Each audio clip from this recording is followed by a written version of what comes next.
રચના શ્રી ભારતી કૃષ્ણ તીર્થજીએ કરી હતી, જે 16 સૂત્રો પર આધારિત છે.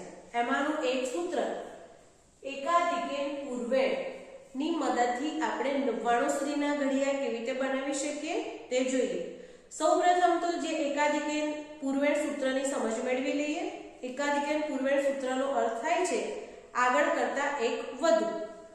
જ્યારે આપણે આવા ટપકા વડે એને દર્શાવીશું, જેને કહીશું એકાધિક ચિહ્ન, એનો મતલબ થશે એક વધુ. તો જોઈએ કે આપણે 99 સુધીના ઘડિયા કેવી રીતે બનાવી શકીએ છીએ. સૌપ્રથમ આપણે 32 નો ઘડિયો બનાવીશું. તો 32 એકા 32. 32 માં જોઈ શકાય છે કે એકમનો 2 છે, તો આપણે જે એકમમાં અંક 2 હશે તો 2 માં આપણે 2 2 એડ કરતા જઈશું અને આપણે તે ઘડિયો બનાવીશું. તો 2 માં 2 એડ કરીશું તો 4, 4 માં 2 એડ કરીશું તો 6, 6 માં 2 એડ કરીશું તો 8, 10 ની 0 અને જ્યાં 10 આવશે તો આપણે 10 ની જગ્યાએ આપણે શું લખીશું? 0 અને 1 ની જગ્યાએ આપણે લખીશું અહીંયા એકાધિક ચિહ્ન. હવે 0 માં 2 એડ કરીશું તો 2, 2 માં 2 એડ કરીશું તો 4, 4 માં 2 એડ કરીશું તો 6, 6 માં 2 એડ કરીશું તો 8, 8 માં 2 એડ કરીશું તો 0, 10 નો 0 અને બાજુમાં એકાધિક ચિહ્ન.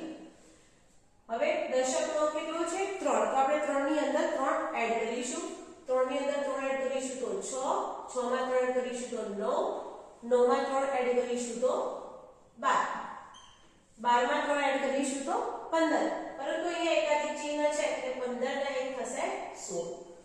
16 ની અંદર 3 એડ કરીશું તો થશે 19, 19 ને 3 22, 22 ને 3 25, 25 ને 3 28, 28 ને 3 31, પણ અહીંયા એકાધિક ચિહ્ન છે એટલે થશે 32. તો જોઈ શકાય છે કે બહુ જ ઝડપથી અને સરળતાથી આપણે 32 નો ઘડિયો બનાવી લીધો. એ જ રીતે આપણે અહીંયા 61 નો ઘડિયો બનાવીશું. Same method. 61 એકા 61.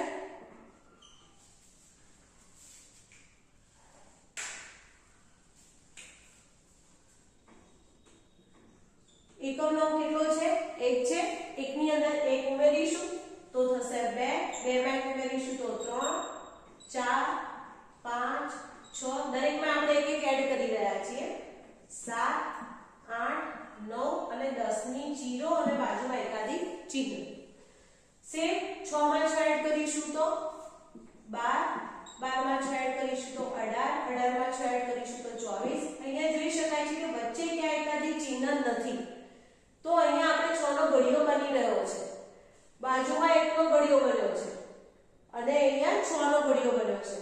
તો 6 ચોક 24, 6 પંચા 30, 6 6 36, 6 સિત્તા 42, 6 અઠ્ઠા 48, 6 નવા 54, 6 10 60 અને આ એક એકાધિક ચિહ્ન છે એટલે આપણે અહીંયા લખી દઈશું 61. તો બહુ જ સરળતાથી આપણે 61 નો ઘડિયો બનાવી લીધો. જેનો એકમનો 1 હોય એમાં એક પેટર્ન બની રહી છે કે પાછળ 1 2 3 4 5 6 7 8 9 અને 0 અને બાજુમાં અહીંયા અલગથી એનો ઘડિયો બની રહ્યો છે. જેમ કે 21 હોય, 31 હોય, 41, 51, 61, 71, 81 અને 91. તો બધામાં આપણે આ રીતે ઘડિયો બહુ સરળતાથી બનાવી શકીશું. મેથડ એક જ છે કે જે એકમનો અંક છે એટલા જ આપણે એડ કરવાના છે. દશકના અંકમાં આપણે એટલા જ એડ કરવાના છે. જોઈએ 99 નો ઘડિયો આપણે કેવી રીતે બનાવીએ છીએ. 99 એકા 99. 9 ની અંદર 9 એડ કરીશું તો થશે 18, 18 લખીશું નહીં પણ 18 નો આટલો અને બાજુમાં શું મૂકીશું? એકાધિક ચિહ્ન. 8 ની અંદર કેટલા એડ કરીશું? 9. જે એકમનો અંક છે એટલા જ એડ કરવાના છે. તો 17 નો સાતડો, બાજુમાં એકાધિક. 7 ની અંદર 9 એડ કરીશું તો 16 નો છગડો, બાજુમાં એકાધિક. 6 માં 9 એડ કરીશું તો 15 નો પાંચડો, બાજુમાં એકાધિક. એવી રીતે 14 નો ચોગડો, 13 નો તગડો, બાજુમાં એકાધિક. 12 નો બગડો, બાજુમાં એકાધિક. 11 નો એકડો, બાજુમાં એકાધિક અને 10 ની 0 બાજુમાં એકાધિક. તો 9 જેનો એકમનો 9 હશે એમાં દેખી શકાય છે કે દરેકમાં આપણને એકાધિક ચિહ્ન મળે છે. હવે 9 ની અંદર 9 એડ કરીશું તો 18, 18 ના એકાધિક થશે 19. હવે 19 ની અંદર 9 એડ કરીશું તો થશે 28 અને 28 અને આ એક એકાધિક એકાધિક ચિહ્ન છે એટલે થશે 29. 29 ની અંદર 9 એડ કરીશું તો 38. 38 ના અહીંયા એકાધિક છે એટલે 39. તો અહીંયા 9 એડ કરતા આપણને એક પેટર્ન મળી રહી છે કે વચ્ચે આપણે જોઈ શકીએ છીએ બધે આપણને 9 મળી રહ્યા છે અને આગળ જઈને આપણે 0 નવાણું કરી રહી તો અહીંયા 0 1 2 3 એ રીતે આપણે આગળ સમજી શકીએ છીએ કે આગળ આના પછી શું આવશે.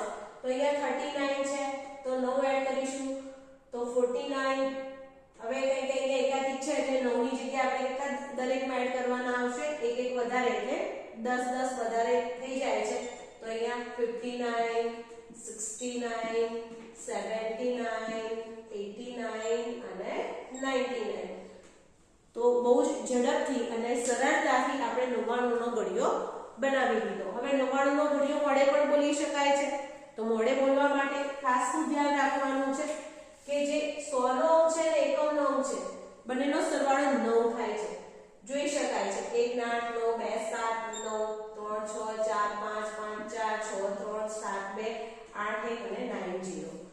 તો બહુ સરળતાથી આપણે આ સૂત્રની મદદથી 99 સુધીના ઘડિયા બનાવી શકીએ છીએ. Thank you.